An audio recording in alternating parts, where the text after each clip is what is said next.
സംസ്ഥാന ഹജ്ജ് കമ്മിറ്റി വഴി കൊച്ചിയിൽ നിന്ന് തീർത്ഥാടനത്തിന് പോയ ഹാജിമാരുടെ മടക്കയാത്ര നാളെ തുടങ്ങും. ആകെ 4478 പേരാണ് കൊച്ചിയിൽ നിന്ന് തീർത്ഥാടനത്തിന് പോയത്. മദീനയിൽ നിന്നുള്ള സൗദി എയർലൈൻസിന്റെ വിമാനം നാളെ രാവിലെ 10:35 നെടുമ്പാശ്ശേരിയിലെത്തും. സംസ്ഥാന ഹജ്ജ് കമ്മിറ്റി ചെയർമാൻ സി മുഹമ്മദ് ഫൈസിയുടെ നേതൃത്വത്തിൽ ആദ്യ സംഘത്തിന് സ്വീകരണം നൽകും. സ്വീകരണത്തിന് സിയാലിന്റെ സഹകരണത്തോടെ വിമാനത്താവളത്തിൽ എല്ലാ ഒരുക്കങ്ങളും പൂർത്തിയായിട്ടുണ്ട്.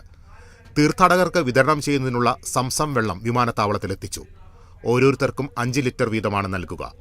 മെയ് 26-നാണ് 279 തീർത്ഥാടകരുമായി ആദ്യ വിമാനം നെടുമ്പാശ്ശേരിയിൽ നിന്ന് പുറപ്പെട്ടത്. ആകെ പോയത് 4478 പേർ. കേരളത്തിൽ നിന്നുള്ള 4277 തീർത്ഥാടകർക്ക് പുറമെ തമിഴ്നാട്ടിൽ നിന്ന് 106 പേരും ലക്ഷദ്വീപിൽ നിന്ന് 93-ഉം കർണാടകയിൽ നിന്ന് 2 പേരുമുണ്ട്. ഹാജിമാരുമായുള്ള രണ്ടാമത്തെ വിമാനം 11-നെത്തും.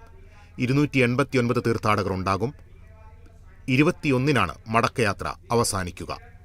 Kerala vision news, Kochi.